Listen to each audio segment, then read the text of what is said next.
E se o Irã não fosse apenas um ator geopolítico moderno, mas um personagem profético, cuidadosamente escrito nas páginas da Palavra de Deus, muito antes de se tornar manchete nos noticiários? E se o inimigo que muitos temem for, na verdade, um instrumento já escolhido por Deus? E se aquela nação que tantas vezes é vista com desconfiança for a mesma que ele usou para reconstruir seu templo, proteger seu povo e cumprir profecias declaradas séculos antes de seu cumprimento? A Bíblia está repleta de nomes que nos são familiares: Israel, Babilônia, Egito. Mas há um nome, uma potência antiga, que costuma passar despercebida: Pérsia. Hoje conhecemos essa região como Irã, mas nas Escrituras, a Pérsia está longe de ser um coadjuvante. Ela foi uma ferramenta nas mãos do Todo-Poderoso, um trono ocupado por reis que, embora não conhecessem o Deus de Israel, realizaram com precisão sua vontade. Como isso é possível? Como reis pagãos podem ser usados por Deus para cumprir seus propósitos eternos? Como um império idólatra se torna guardião dos desígnios divinos? Porque Deus não se limita por fronteiras, nem por credos ou linhagens. Ele é o Senhor soberano da história e usa quem deseja, quando deseja, para que sua vontade seja feita na terra como no céu. Ao final desta reflexão, você compreenderá como os antigos persas, descendentes de Jafé, filho de Noé, surgiram das cinzas do dilúvio para se tornarem líderes de um dos maiores impérios da humanidade, estrategicamente posicionados por Deus para cumprir algumas das mais extraordinárias profecias bíblicas. Você descobrirá que um povo considerado estrangeiro pelos olhos humanos estava, desde o princípio, inscrito na história da redenção. Não apenas no passado, mas também nas páginas proféticas que apontam para o fim dos tempos. Gênesis 10 nos apresenta a chamada Tabela das Nações, um registro sagrado da linhagem pós-dilúvio. Entre nomes conhecidos como Gomer, Javã e Tubal está Madá, sem descrição, sem alarde. Apenas um nome. Mas por trás desse nome repousa a origem de um povo que um dia governaria impérios, derrotaria a Babilônia, reconstruiria o templo de Deus e surgiria em visões proféticas que alcançam os últimos capítulos da história. Os descendentes de Madá tornaram-se os Medos, um povo ancestral que habitava a região que hoje chamamos de Irã. Seus vizinhos eram os persas. Com o passar dos séculos, por meio de alianças, casamentos e conquistas, medos e persas se fundiram. Dois ramos de Jafé, unificados sob uma única coroa, um único império, um único propósito profético. Isso importa, e muito, porque mostra que o Irã não surgiu do acaso ou do caos. Ele foi intencionalmente moldado na genealogia bíblica. Sua linhagem espiritual remonta à própria arca. E embora esteja fora da aliança de Abraão, jamais esteve fora do conhecimento e dos planos de Deus. Essa realidade desmonta um equívoco comum: a ideia de que algumas nações são centrais no plano divino e outras são meros figurantes, que certos povos foram chamados enquanto outros são irrelevantes. A verdade é que toda nação, toda língua, toda família existe porque Deus a quis assim. E ainda que nem todos tenham sido escolhidos para uma aliança, todos são usados para um propósito. A história de Madá nos lembra de uma verdade poderosa: Deus não é apenas o Deus de Israel. Ele é o Deus da história. Ele ergue impérios com a mesma autoridade com que ergue profetas. E muito antes de a Pérsia ser temida pelos reis da terra, ela já estava escrita nos planos eternos do céu, escrito nas páginas da Escritura pelo sopro de Deus. E é aqui que tudo se torna extraordinário. Os Medos, descendentes de Madá, alcançaram tamanha relevância histórica e espiritual que seus nomes aparecem não só em Gênesis, mas também nos livros proféticos de Daniel, Jeremias e Isaías. A Pérsia não foi um acaso do futuro. Ela foi uma intenção do passado. Temos o hábito de associar profecia ao que ainda está por vir. No entanto, a própria genealogia das nações é uma profecia que já se cumpriu e continua a reverberar. Quando Deus inspirou Moisés a registrar o nome de Madá, ele não estava apenas documentando uma linhagem. Estava, já naquele momento, profetizando sobre Ciro, Xerxes, Ester, Daniel nas cortes imperiais e sobre a coalizão mencionada em Ezequiel, na qual a Pérsia é citada pelo nome. A presença do Irã nas escrituras não começa com os atuais conflitos do Oriente Médio. Começa muito antes, nas páginas sagradas, no rolo dos povos que emergiram do dilúvio. E ao entender isso, percebemos uma verdade essencial. A Pérsia nunca foi um obstáculo no plano divino. Ela é um fio essencial na tapeçaria da redenção. Sua ascensão não pegou Deus de surpresa. Seu idioma não confundiu o Criador. Seus impérios jamais representaram ameaça ao trono celestial. A Pérsia surgiu porque Madá nasceu. E Madá nasceu porque Jafé sobreviveu ao dilúvio. E Jafé sobreviveu porque Noé achou graça diante de Deus. Essa é a corrente. Essa é a conexão divina. A mão de Deus movendo-se com majestade através das gerações, escrevendo uma história tão vasta, tão interligada, que até mesmo os eventos das manchetes atuais são ecos de nomes sussurrados pela primeira vez em Gênesis. E o mais surpreendente, essa história ainda está apenas começando. O juízo do dilúvio havia passado. A terra estava em silêncio, mas não vazia. Do meio dos destroços, 3 filhos de Noé pisaram em um mundo limpo pela fúria de Deus: Sem, Cam e Jafé. Cada um deles trazia, em seu sangue, a semente de civilizações futuras. E de Jafé, cujos descendentes se espalhariam pelas ilhas e montanhas distantes, emergiu um nome quase esquecido pela fé moderna, mas que carregava em si o destino de uma nação: Madá. Em Gênesis 10, lemos sobre a Tabela das Nações, um registro divinamente inspirado da linhagem pós-dilúvio. Entre nomes como Gomer, Javã e Tubal, lá está Madá. Nenhuma explicação, nenhuma nota adicional, apenas um nome. Mas dentro desse nome repousa a semente de um povo que se levantaria para governar impérios, derrubar Babilônia, reconstruir o templo do Senhor e aparecer nas visões que tocam os confins proféticos da história. Os descendentes de Madá tornaram-se os Medos, uma civilização ancestral que habitaria as terras que hoje conhecemos como Irã. Ao lado deles, os persas. Com o passar dos séculos por alianças, casamentos e conquistas, esses 2 povos se fundiram. 2 filhos de Jafé tornando-se uma só coroa, um só império, uma só ferramenta nas mãos da profecia. Por que isso é tão significativo? Porque revela que o Irã, hoje encarado por muitos como um símbolo de conflito, não nasceu do caos nem do acaso. Ele foi esculpido com precisão na genealogia das Escrituras. Sua linhagem espiritual remonta à Arca de Noé, e embora estivesse fora da aliança abraâmica, jamais esteve fora do conhecimento soberano de Deus.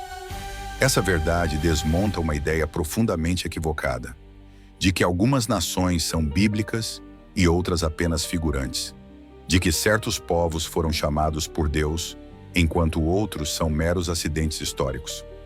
A realidade é outra. Cada nação, cada língua, cada linhagem existe porque Deus assim determinou. E embora nem todos sejam escolhidos para uma aliança, todos são chamados para um propósito. A história de Madá nos lembra que Deus não é apenas o Deus dos hebreus. Ele é o Senhor da história. Ele levanta impérios com a mesma facilidade com que levanta profetas. E muito antes que a Pérsia fosse temida entre os reis da terra, ela já havia sido escrita nas páginas da Escritura, pelo sopro do próprio Deus.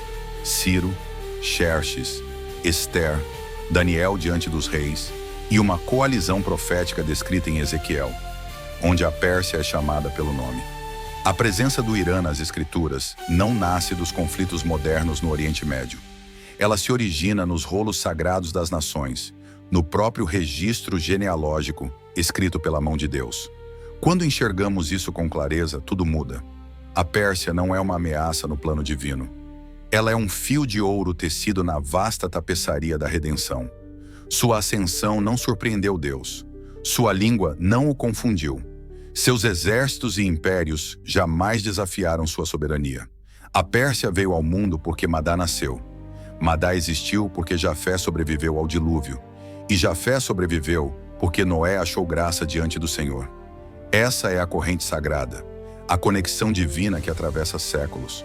A mão invisível de Deus, escrevendo uma narrativa tão grandiosa, tão entrelaçada com seu plano eterno, que até mesmo as manchetes geopolíticas de hoje ecoam nomes pronunciados pela primeira vez no livro de Gênesis. E o mais surpreendente, essa história ainda está apenas começando. O Império Persa não surgiu por acaso. Ele não emergiu do caos, mas de um propósito divinamente alinhado. A história o chama de Império Aquemênida.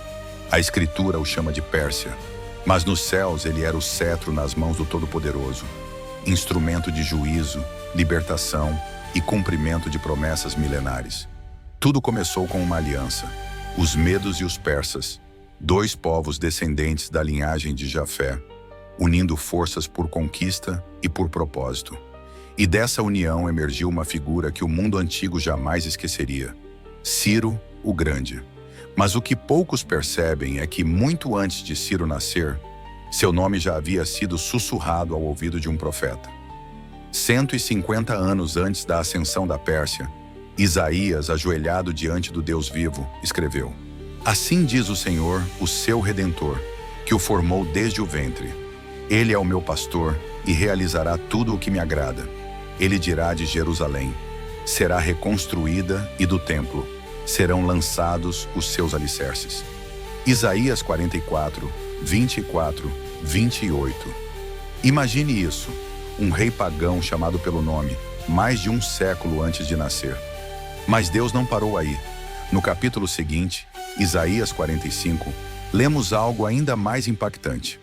Assim diz o Senhor ao seu ungido, a Ciro, cuja mão direita eu seguro para submeter nações diante dele. Ungido, o mesmo título dado a sacerdotes, reis de Israel e libertadores. Mas agora atribuído a Ciro, um homem que não servia ao Deus de Israel, mas que foi posto no trono por ele. Como explicar isso? Como pode um governante estrangeiro ser chamado de ungido? A resposta é simples e profunda. A autoridade de Deus não se limita à aliança. Seu poder não se restringe por nação ou linhagem. Deus usa quem Ele quer, mesmo aqueles que não o conhecem, para cumprir sua palavra. Ciro não conquistou a Babilônia apenas por habilidade militar. Ele venceu porque o céu já havia marcado o tempo para a queda da Babilônia e a ascensão da Pérsia. O profeta Jeremias havia anunciado: quando se completarem 70 anos da Babilônia, eu cumprirei a minha promessa e trarei vocês de volta para este lugar. Jeremias 29:10. O tempo do exílio estava terminando, e quando o relógio profético marcou a hora, Deus não levantou um sacerdote, nem um profeta hebreu, mas um rei pagão que obedeceria, mesmo sem conhecê-lo. Em 539 a.C., Ciro entrou em Babilônia sem sequer travar uma batalha. E então, no primeiro ano de seu reinado, algo notável aconteceu. Esdras 1, 1-2 registra: no primeiro ano do reinado de Ciro, rei da Pérsia, o Senhor despertou o espírito de Ciro, e ele proclamou por todo o seu reino: o Senhor, o Deus dos céus, deu-me todos os reinos da terra e me encarregou de construir um templo para ele em Jerusalém. Você percebe o que está acontecendo aqui? O rei de uma potência estrangeira proclamando o nome do Deus de Israel. Um imperador pagão emitindo um decreto que cumpriria a profecia, restauraria Jerusalém e reconstruiria o templo do Senhor. E isso não foi apenas política, foi destino. A libertação de Israel do exílio não veio pelas mãos de Moisés, não veio com Josué, veio através de Ciro, rei da Pérsia, um homem nomeado, comissionado e movido pelo próprio Deus. Esse momento muda tudo. Mostra que as promessas de Deus não estão presas a vasos previsíveis. Ele pode usar santos ou estranhos, profetas ou pagãos, reis que o conhecem ou que jamais ouviram sua voz. O que importa não é o status espiritual do instrumento, mas a soberania absoluta do artista. E no auge de sua glória, a Pérsia não desafiou os céus, ela os serviu. O poder da Pérsia não se curvou em adoração, mas se dobrou em obediência. Ciro não precisou crer para ser usado, porque Deus não lhe pediu fé, apenas obediência àquilo que já havia sido decretado. A profecia estava em movimento. O povo judeu voltou para sua terra. O templo foi reconstruído, e o nome de Ciro foi gravado, não apenas nas crônicas dos impérios, mas nas páginas eternas das Escrituras Sagradas. O que isso deve provocar em nós? A consciência de que nenhuma força terrena, seja trono, exército ou regime, tem poder para frustrar o que Deus determinou. Nem mesmo o Irã de hoje, com suas tensões e ameaças, está fora do alcance da soberania que um dia guiou Ciro. A ascensão da Pérsia não foi para a dominação, mas para a aliança. Ela não foi levantada pelo acaso, mas pelo desígnio eterno do Altíssimo. E se Deus usou a antiga Pérsia para reconstruir sua casa, quem poderá dizer que ele não fará algo semelhante novamente? A unção sobre Ciro não veio de mãos humanas, nem de azeite sagrado. Foi selada pela profecia. Não houve sacerdote impondo mãos. Não houve profeta diante do trono. Mas ainda assim, Deus o chamou. Meu pastor. Ciro, o grande, criado nos salões da realeza pagã, instruído nas tradições dos magos, adorador de deuses estrangeiros, foi escolhido pelo próprio Deus. Em Isaías 45, versículo 1, o Senhor declara: assim diz o Senhor ao seu ungido, a Ciro. A palavra usada, ungido, Mashiach, é a mesma empregada para os reis, profetas e sacerdotes de Israel. Aquele que é separado, capacitado, comissionado por Deus, mas desta vez não sobre um filho de Davi, e sim sobre o fundador de um império estrangeiro. Como pode? Porque Deus não unge com base em afiliação religiosa, mas segundo o propósito que ele mesmo determinou. Ciro não era santo, mas era escolhido. Não fazia parte da aliança, mas fazia parte do plano. E isso confronta nossos filtros religiosos, porque significa que Deus pode usar pessoas que não pensam como nós, não oram como nós, não se parecem conosco, e ainda assim realizarem aquilo que foi prometido a nós. Você não precisa aprovar Ciro, mas não pode ignorá-lo. Sem ele, não haveria retorno do exílio. Nenhum alicerce seria lançado. Nenhum templo seria erguido.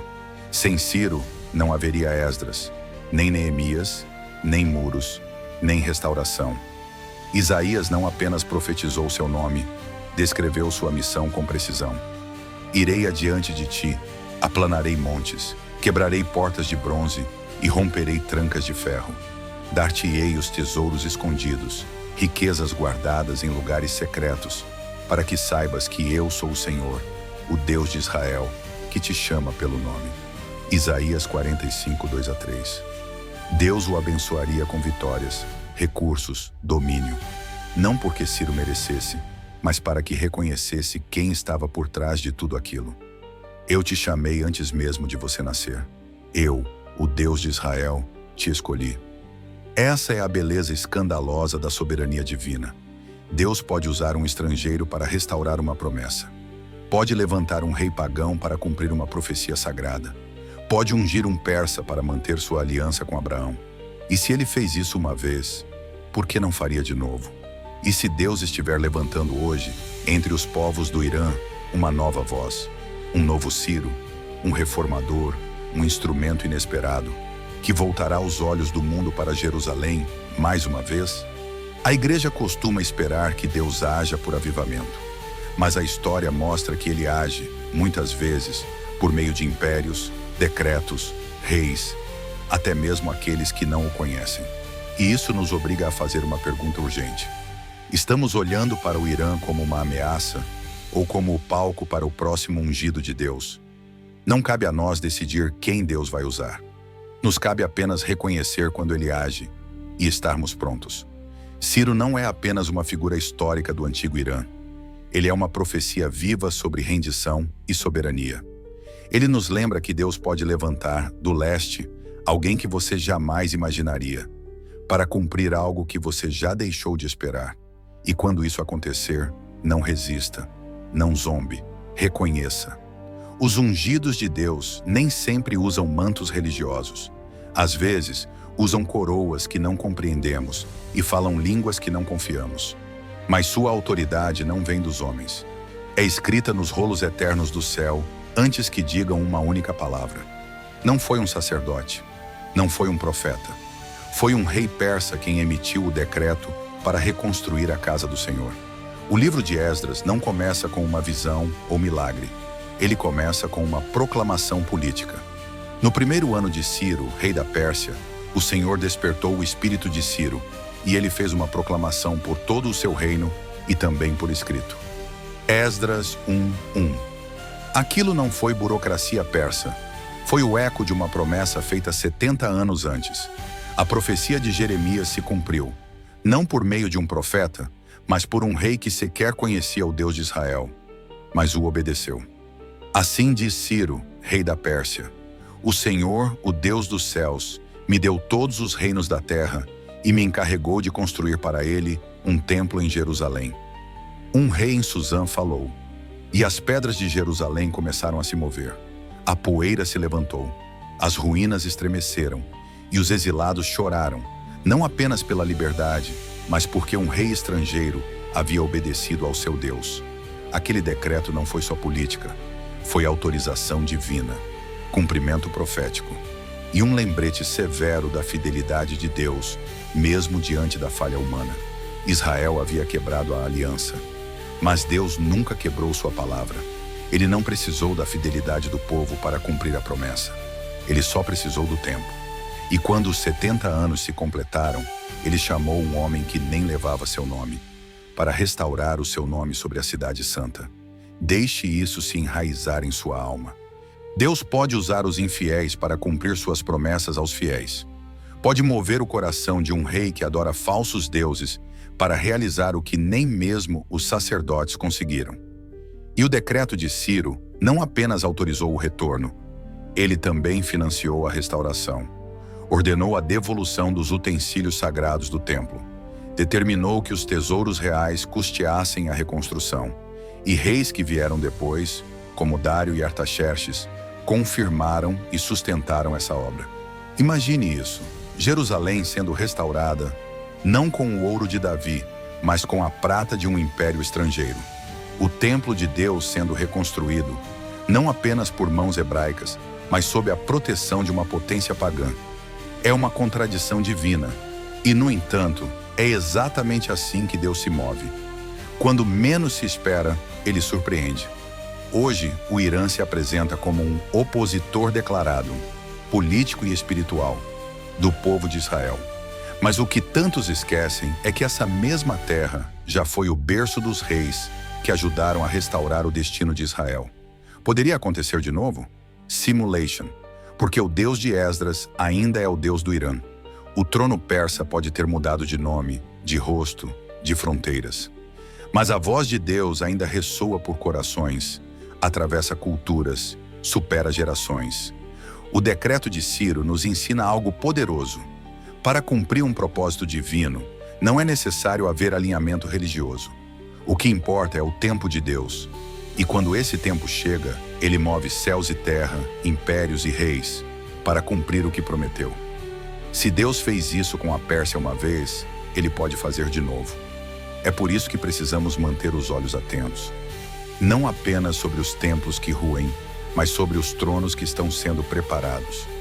Porque sob o barulho das manchetes e o caos dos conflitos, Deus pode estar despertando um novo Ciro, redigindo um novo decreto, preparando uma nova restauração.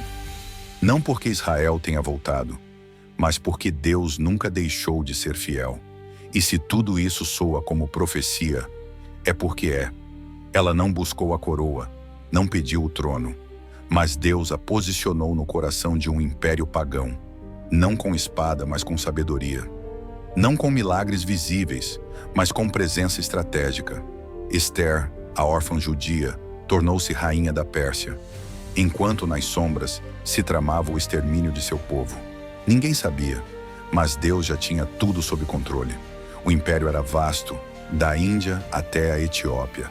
127 províncias se curvavam diante de um só trono, o de Xerxes Prime, o Assuero das Escrituras. Seu decreto era lei, seu temperamento temido, seu palácio inacessível.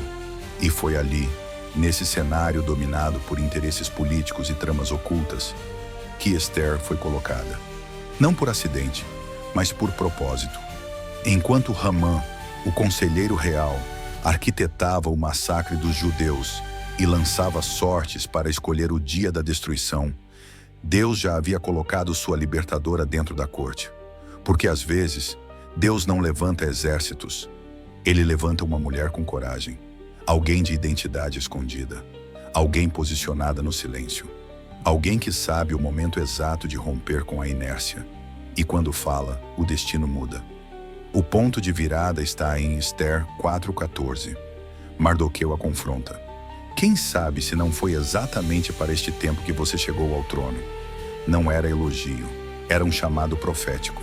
Esther tinha a coroa, mas teria ela a coragem? Ela escolhe o risco. Se eu perecer, pereci. Não era resignação, era fé em brasas vivas. Ela entra no salão real sem ser chamada. A lei dizia, morte. Mas o rei estende o cetro, e com aquele gesto, uma rainha se torna libertadora. A história se apressa. A forca construída para Mardoqueu se torna o destino de Hamã. O édito de morte é revogado. O povo judeu se defende.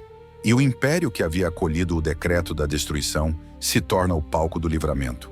Tudo isso na Pérsia, não em Jerusalém, mas em Suzã. Nos corredores de um palácio idólatra, Deus escreve mais um capítulo da sua aliança. E aqui está a verdade que não podemos ignorar. Se Deus levantou Esther na Pérsia, Ele pode levantar outros hoje, no Irã.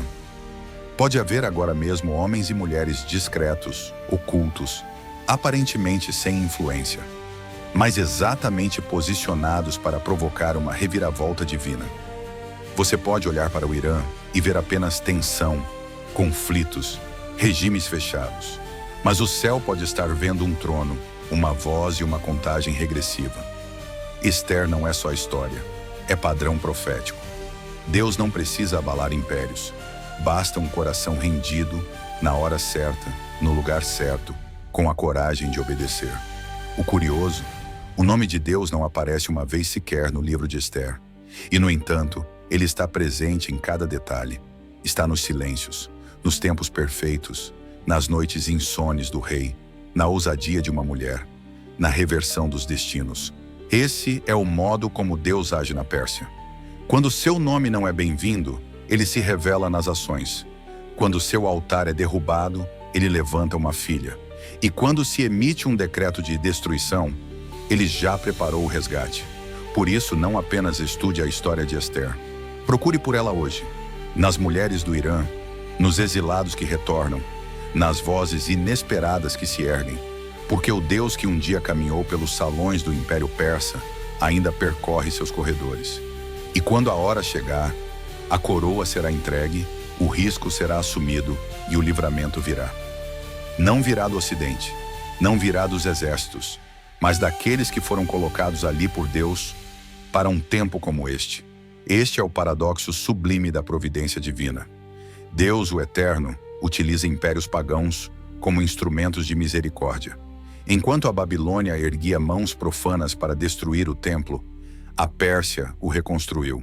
Enquanto Nabucodonosor zombava do Altíssimo, Ciro se curvava diante dele. Enquanto Amã tramava a aniquilação, Esther se levantava em coragem silenciosa. Enquanto Daniel orava de janelas escancaradas, os reis persas lhe estendiam favor. Consegue perceber? Deus jamais esteve ausente da Pérsia.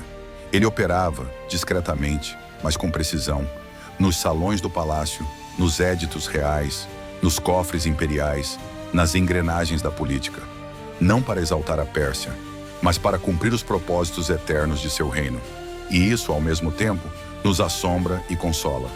Nos assombra porque revela que Deus não depende da nossa santidade para usar nosso poder.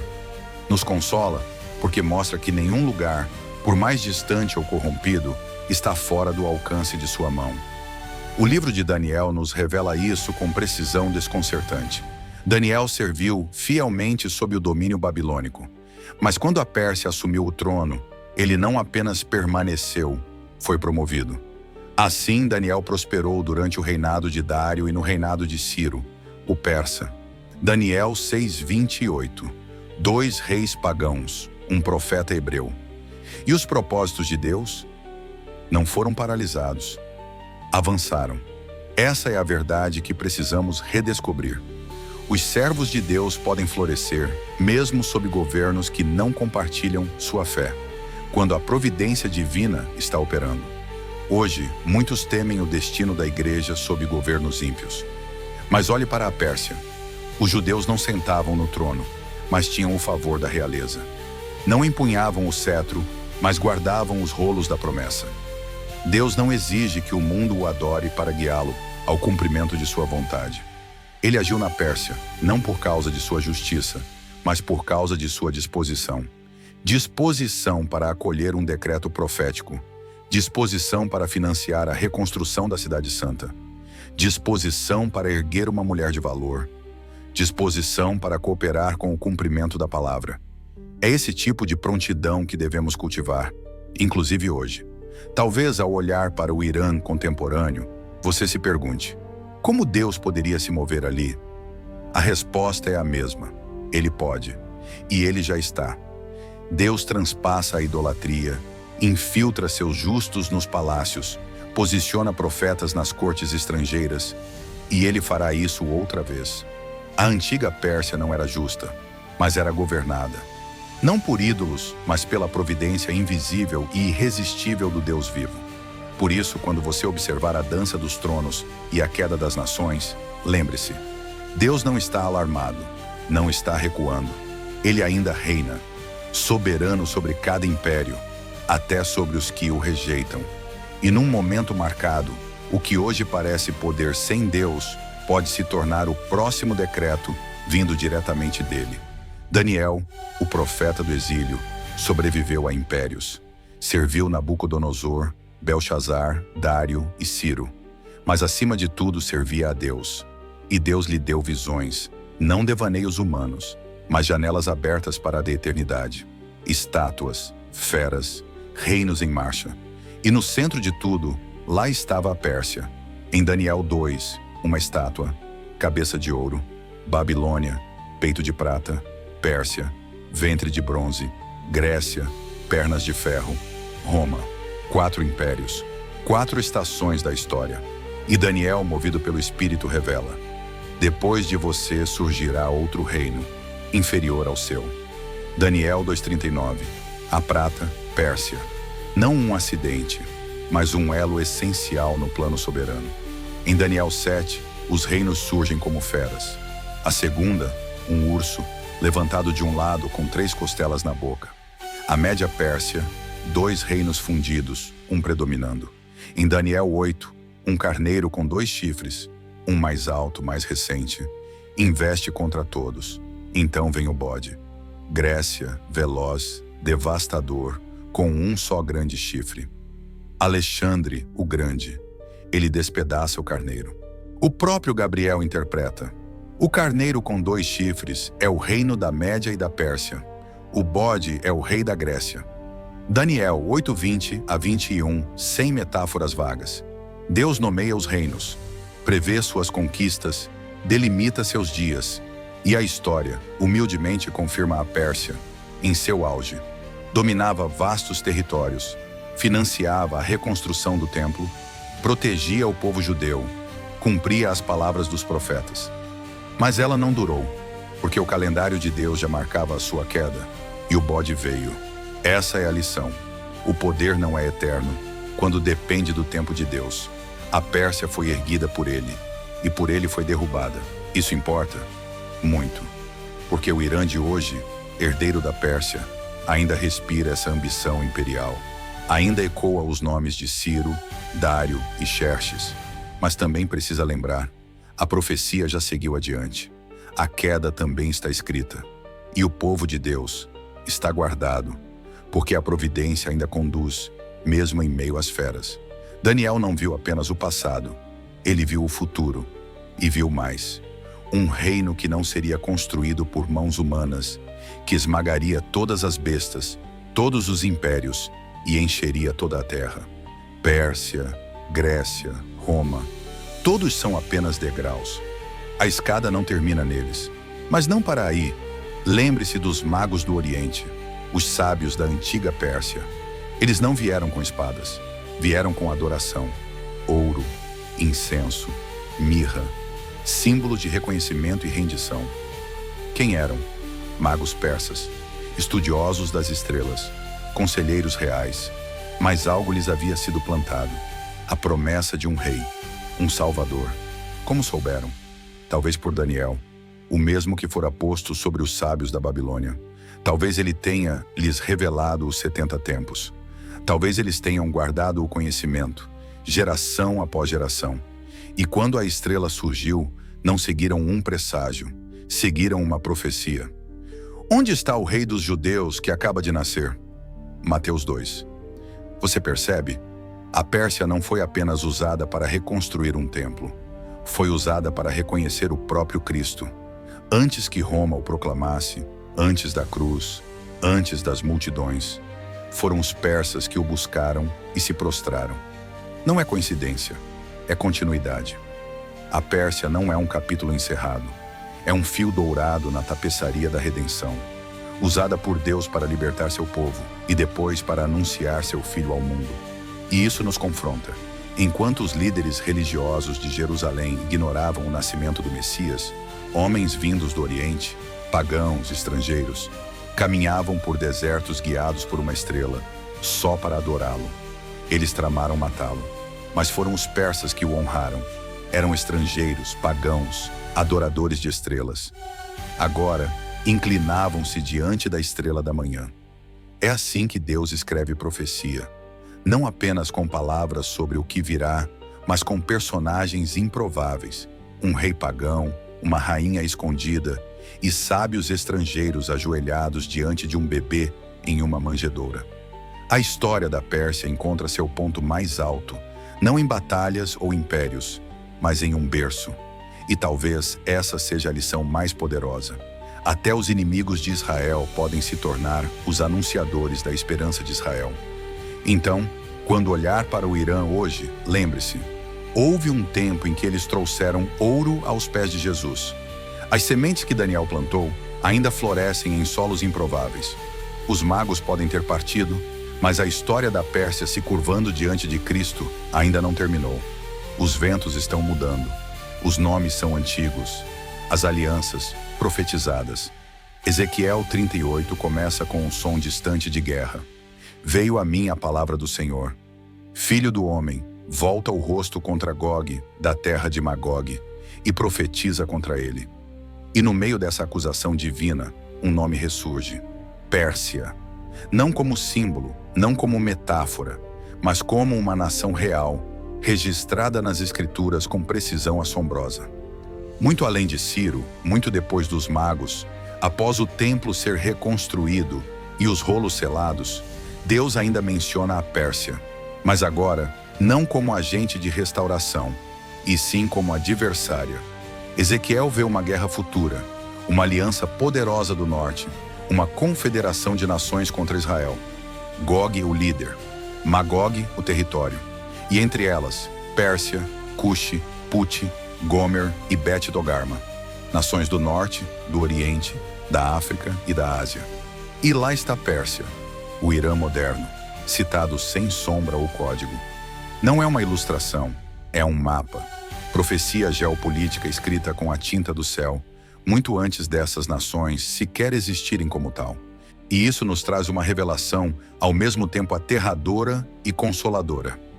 A mesma Pérsia que Deus usou para restaurar Israel, Ele usará para confrontá-lo. Como isso é possível? Porque até a rebelião das nações pode cumprir os planos de Deus. A mão que antes ergueu Israel voltará, agora como oposição. Mas em ambos os casos, Deus permanece soberano. A profecia diz que nos últimos dias, Pérsia e seus aliados se levantarão contra Israel. Virão como uma tempestade, como uma nuvem que cobre a terra.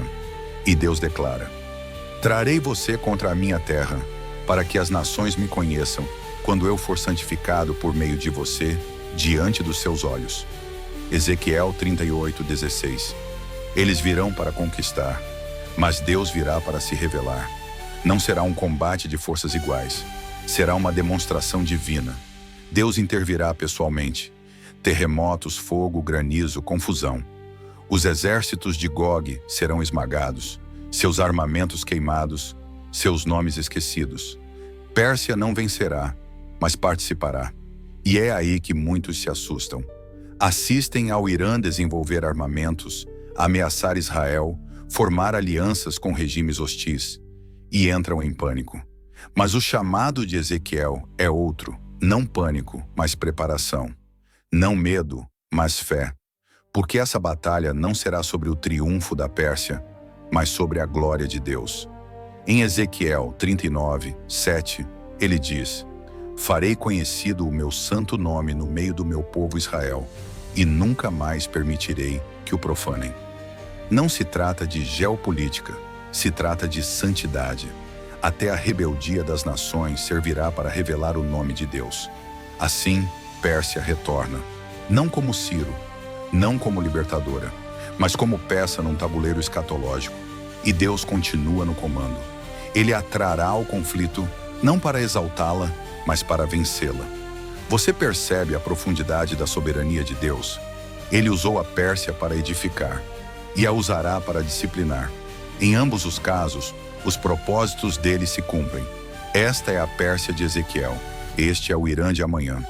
Mas, por favor, não perca a narrativa maior. Depois da guerra, depois do juízo, depois da destruição, Israel reconhecerá seu Deus novamente, e as nações tremerão diante dele. Porque aquele que um dia usou a Pérsia para reconstruir seu templo, trará todas as nações para se curvarem diante do seu trono.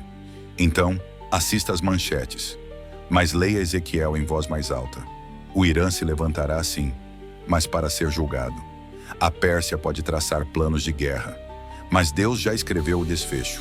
Do dilúvio de Noé ao fogo profetizado por Ezequiel, a Pérsia sempre esteve presente, surgindo nas sombras da profecia, desaparecendo nas entrelinhas das escrituras e agora reaparecendo com clareza impressionante. Não é um império esquecido, é um fio escolhido. Escolhido não para a salvação, mas para a revelação. Não por sua fé, mas porque Deus permanece fiel à sua própria palavra. A trajetória da Pérsia é um retrato da soberania divina, nascida da linhagem de Jafé, formada nas cortes da Babilônia, instrumento para a reconstrução do templo, e agora destinada a marchar contra Jerusalém nos dias finais. Só Deus poderia escrever essa história. De Madai a Ciro, de Xerxes a Ester, dos magos do Oriente ao juízo de Ezequiel 38. A Pérsia atravessou quase todas as eras da redenção e ainda tocará a última. Mas esta não é a história do poder do Irã. É a história do plano eterno de Deus. O protagonista não é a Pérsia. É o Deus que levanta e abate nações com um sopro, que nomeia reis antes do nascimento, que coloca órfãos em palácios, que transforma feras em visões, que usa até o inimigo para cumprir sua vontade. O mundo moderno vê o Irã como ameaça.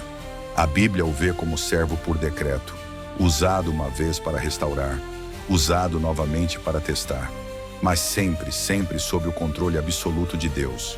Chegamos ao limiar do fim dos tempos. Há rumores de guerra, alianças se formam, Israel é cercado, o Irã se levanta, mas o céu não treme, o céu aguarda o alinhamento das últimas peças, a volta do rei, a abertura do livro selado.